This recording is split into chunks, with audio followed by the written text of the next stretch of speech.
We had a powerful keynote. Round of applause. Thank you again. I'd like you to enter this conversation by bringing us into the current context. What are some of the faith systems, movements, leaders that characterize the moment we find ourselves in relation to statecraft and the challenges we need to solve today? Thank you. Thank you for inviting me to this conference, for having Sabdegidio as well. So thank you for reaching out to us. Mr. President, I'm really happy to see you. You know how your country, Malawi, is in the heart also of Sant'Egidio. We've been collaborating, we've been working together. In these days, our thoughts and prayers are also with your country for the massive floodings that are there as a fruit of climate change. So, but speaking on religion, I think it's very interesting to have this theme here on the in this conference, because I believe that for Africa it is a real asset, religion. And of course, religions and statecraft, I think religions, they come from afar. They have a long histories. And often in front of states that have not that long history. So they can offer something which comes from far and which I think is credibility to the people. And that is something I think that states can do their advantage with. It's also a challenge. Another point is, I think, today I think the organizer spoke about how did he say that? Amoral pragmatism, which is a bit today everywhere, which is like radical world. And I think that the religious values, they convey values. And I think we strongly need those values in building the future, not only the African future, but the world's future. That's the second point. A third point is the social impact of religions. Okay, I think that religions are on the ground, and they have strong impact on people's life and also on social life. For instance, in education and also in health care, and those are very important for state building and the future of African states. So for me, the whole question is, how will states and religions relate in Africa? I think there is a risk of being, for the religions to be there, to trying to get some benefits, to be bought. I mean, there is a risk. But there is also a big asset and opportunity. It is to be independent actors, but which are really partnering for the common good. And that's what religions should do in Africa, not only in Africa, all over the world, but especially in Africa. And just to conclude, if I may, I think Africa has the opportunity in the 21st century to develop a new model on how states and religions can work together. It's not the French model that was found out in the 20th century, which is not working, across the world. It is not the Chinese model, which is very negative on every influence of religion and so on. I hope so. For me, I hope it's not let's say, an amoral, just money-driven model. But I hope it can be a model that is really based on values and on the search for common good. Thank you.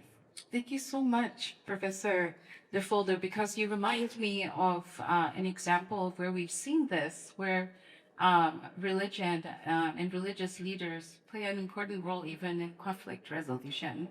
I come from Zimbabwe, and the Catholic Commission for the Catholic Bishops' Conference played an important role historically, even during the time of the military assisted transition, which helped to negotiate a transition in power from one leader to another.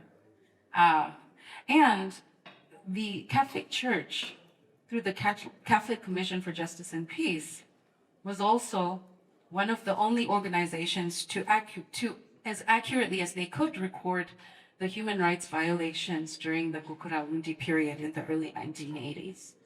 And this reference both as an organization that recorded the atrocities but was also providing support where a lot of support could not enter certain contexts, I think is an example of this. But we have two speakers that are working in this space of bridging relationships and engaging religious leaders as crisis mediators. Mr. Mon, can you tell us something about the work that you are doing in this area through Search for Common Ground and what you've learned? Thank you. Thanks for having us this morning. It's been delightful listening to the previous speakers and panels. Maybe just to start by saying Search for Common Ground, we're a fairly large peace-building organization. We're not faith-based ourselves, but we pride ourselves by saying we're faith illiterate. And by that I mean that for doing the work that we do in all the contexts where we work, understanding the importance of religion and how essential religious identity is for many, many people is something that is absolutely crucial when we want to be effective in our peace-building world.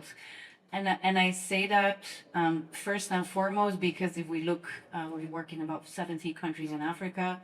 We're very acutely aware that in many of the places that we work, especially outside capitals, religious leaders can be among the most trusted leaders for communities, sometimes more than governments, more than judicial systems, more than security forces. So they hold a very important access and influence over their communities. And there's many things that we can do together with them to use that for building peace and preventing conflict. We did, for example, studies in Kenya where we saw that we run systems that we call early warning and early response. And when it comes to reporting suspicious activities, people often feel more confident reporting that to religious actors than directly to police or others, right? So they can be a really important aspect in that. Secondly, you referenced it yourself, Mabel, the role that religious leaders can play in mediating conflicts and preventing tensions from erupting into violence is really critical. I very much liked your example from Zimbabwe, and I think we've seen similar things, for example, in the Sahel, when in Niger, Burkina Faso in the last couple of years, there was a change in government and military coups that happened.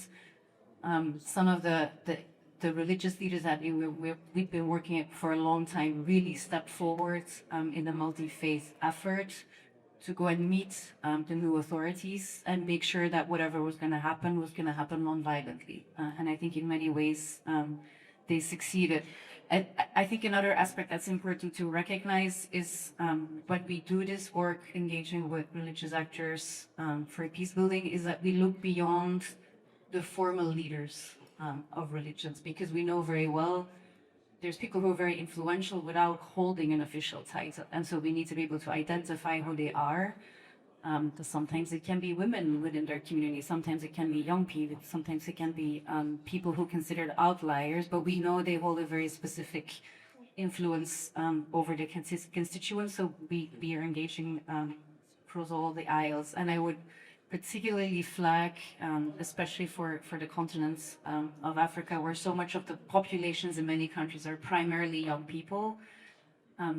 We do notice that there's a difference in trust level among young people versus adults of religious institutions. So that's something that we really need to take into account. And one thing that we've been doing very deliberately is doing intergenerational efforts when we talk about religion and peace building, because young people very clearly identify with with the major religions in the countries where they're from, and how can we use that as a force for peace building. That's something that we've been working on a lot as well, and we have plenty of examples that we can share from that. And then maybe the last thing I would say when we talk about mediation, especially in countries where there's not like one overarching majority religion, the aspects of interfaith work are absolutely critical. We've seen that many years ago in a place like the Central African Republic, for example, where the religious leaders of the different faith communities really stepped forward and played a critical role, and they continue to do so. So the interfaith connection is really critical for them all. Thank you so much, Ms. Dimon. Dr. Rogers, earlier Professor DeFolder actually mentioned that sometimes religious leaders or spiritual leaders may be co-opted, or sometimes, in fact, maybe some of the actors driving certain polarities. Have you experienced this in your work, which also seeks to bridge, whether it's across faith or faith leaders working with the state, as you do in many contexts? Where you've encountered this, what are some of the strategies that have been implemented to bring people back together and interests back together in order to support the public good or the common good? Thank you so much. You know, when the Africa Faith and Justice Network was founded some 43 years ago in Washington, D.C., it was very intentional. It wasn't founded by just ordinary people, it was founded by priests and nuns who had actually worked and lived in Africa and who understood Africa differently from what was obtaining in the big cities in Washington, D.C. and UK process. They knew the issues in Africa were systemic. And they knew if we came back to DC, where power lies, because they understood power, but using their lived experience to be able to educate. If they change that narrative, they could start changing the trajectory of Africa. That's how we were born 43 years ago. And for many years, we were actually led by these people. I think I'm the second African who actually started leading this organization, which is a real transition to actually owning the process. We work at the nexus between working with coalition of faith-based organizations in Washington, D.C.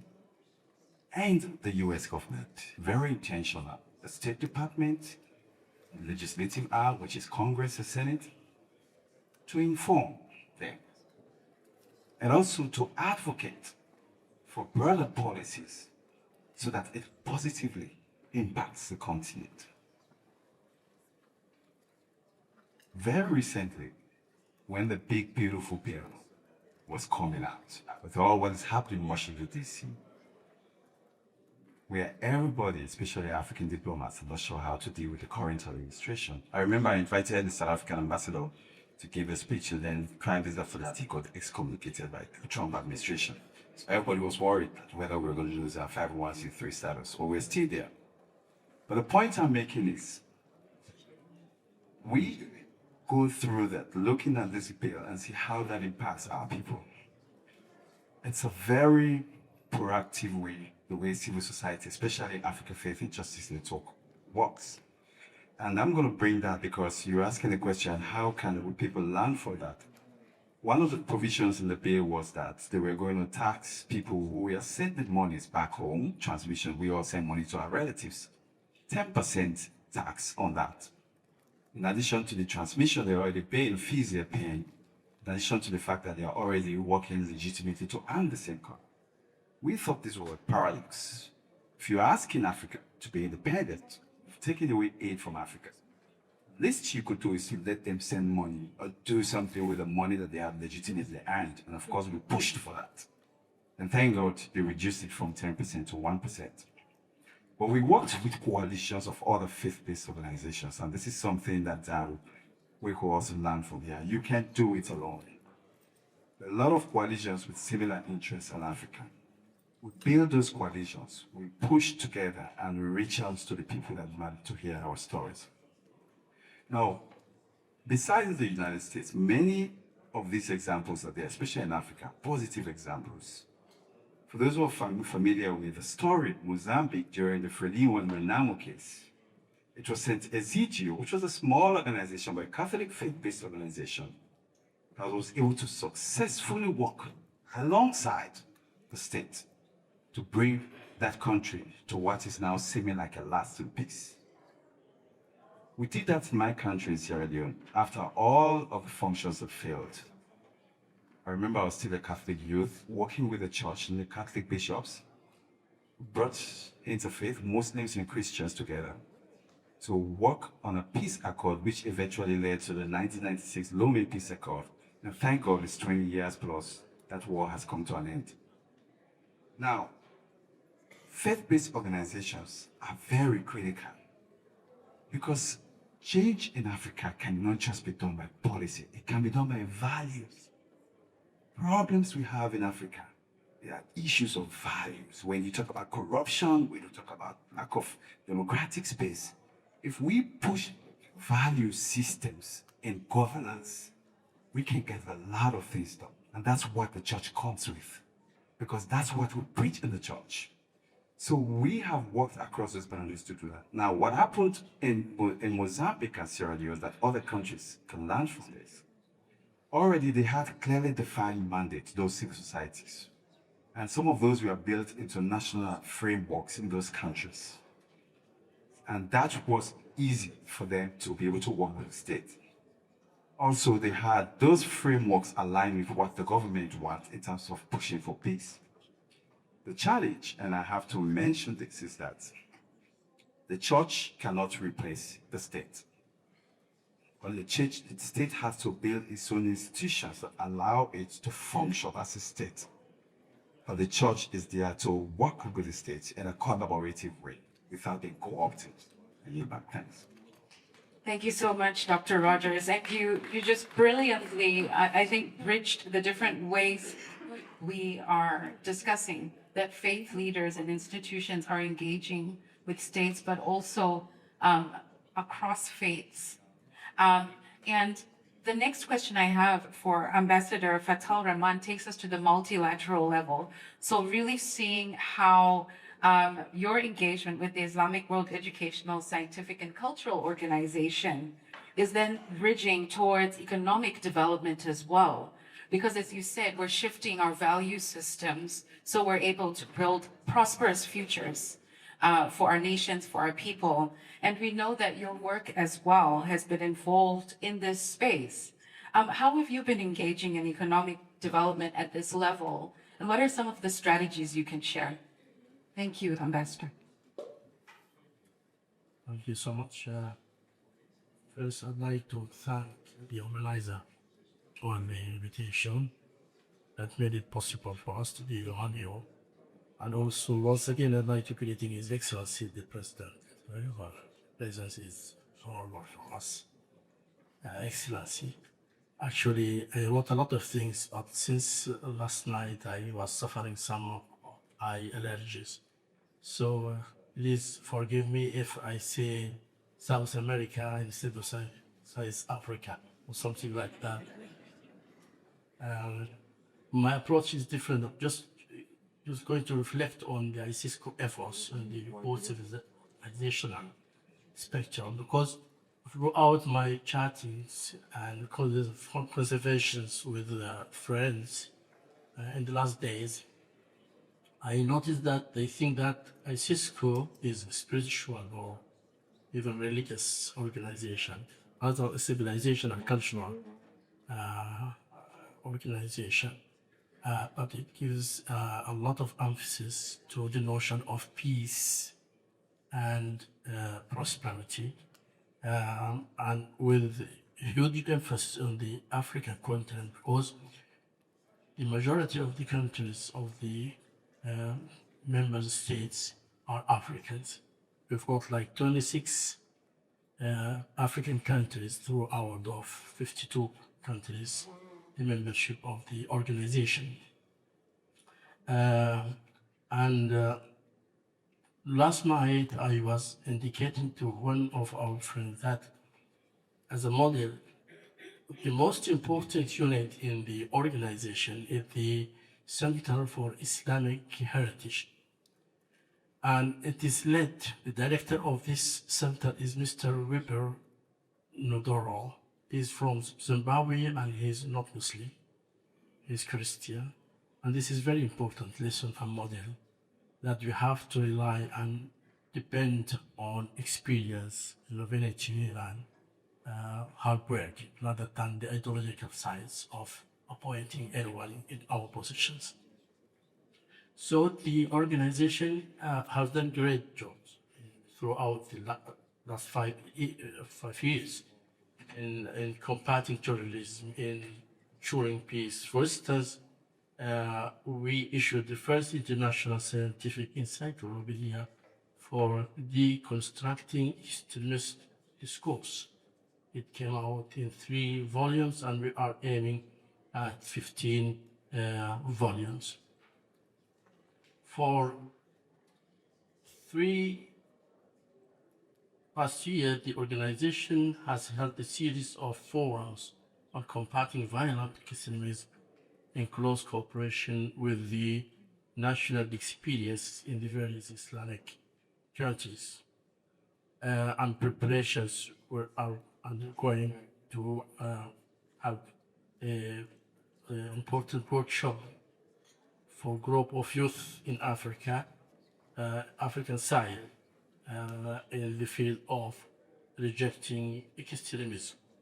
In addition, the Cisco held a unique forum, a successful international forum, actually, for religious leaders and spiritual leaders to explore their role during times of crisis. The forum resulted in a high-level global solidarity declaration that for the first time raised religious leaders before their historical responsibilities. ISISCO also announced this week the selection of 50 young men and women out of 5,000 applicants to be ISISCO youth ambassadors in conflict zones, an idea that undoubtedly holds great impact. The organization also launched its new initiative, Peace 360, a project dedicated significantly to the African continent, which recently won the King Abdulaziz Center for Cultural Communication Award in Saudi Arabia. And for ISISCO Bicon in this entire field is the creation of the innovative new concept, civilizational diplomacy. This is a new concept invented by the ISISCO. This concept won the European Institute for Innovation Award 2024, and it detailed in some ideas. We've got a book, and with some of this to you. It simply attempts to overcome the dilemma of official public diplomacy and official diplomacy, which logically defends narrow national interest, and the dilemma of cultural diplomacy, which has limited mechanisms for influence. Civilizational diplomacy calls from the standpoints of principles for the formation of a civilizational diplomacy network composed of thinkers, scientists, experts, artists, and environments. This network aims for close presence and strong influential connection in guiding international public opinion towards adopting a vision that invokes the principles of international justice and equality. And we've got a lot more than that. Thank you. Thank you. I know there's a lot of work that you are doing that is intersectional, that also bridges into fiscal work as well. Integrating this connection that you described between the youth and the work you're doing across several countries in Africa. I wanted to just let you know that we've run out of time. I'm so sorry that we won't be able to engage the floor. It would have been wonderful to include some questions to the panel, this being a very unique conversation that it is not often had. But I'd like to land our discussion by bringing us back to something you said, Apostle, that bridges across each of the contributions we've heard this afternoon. This concept of African humanism, Ubuntu. I am because you are. I am because you are. Thank you. I think the core conviction with the essential heart behind Ubuntu is stewardship. That I'm not just dominating as a weapon of exploitation, but I have to mature as an individual and help along my other fellow countrymen to mature to the level where we can responsibly manage resources. To understand, as the Bible tells us, that the earth was created for the profit of all men. To know that every man has an equal share in this conversation. That even when you have a conversation, say, of sustainability, or carbon credits, it goes beyond just knowing the science and the usual benefit of the rich who can afford to plant these many things. For instance, in my country, we've been having a conversation on carbon credits, but how many people can afford just enough to make money out of that? When we talk about conversations of sustainability, on energy, for instance, how many people can afford alternative energies in the rural areas? That widow or that small-scale farmer. How do we create a language that can help both the richest and the least be able to access the very services and resources at a balanced level? And let me also add this. The mystery of stewardship is not just the ability to be able to keep what you have been given, but the ability to be able to multiply it enough that it will be able to affect the next generation. And so the picture here is what comes after I am gone. What is a conversation of preserving a posterity for the next generation? And that is why, even as a church, I think most importantly, we must invest in, I think, mostly maturing people. Because the conversation, the concept of maturity, and I know you know this, that there's a difference between being empowered to have a thing and the maturity to know how to manage or accommodate it.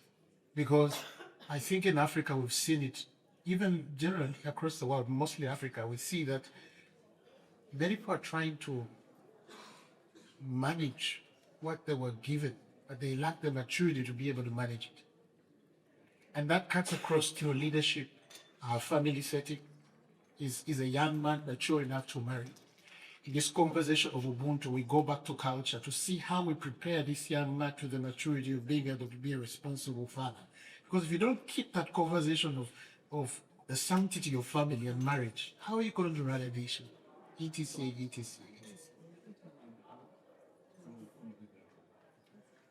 Unfortunately, we've run out of time. I know that each of you had much more to say. I hope that for the organizing team, we have another opportunity to revisit this conversation, maybe even virtually, to go deeper. We had a number of themes and follow-up questions for you. But I want to thank each of you for bringing your work, your lives, and your experience into this conversation and making it visible to this room of dignitaries. So thank you all. And thank you to the Multilateral.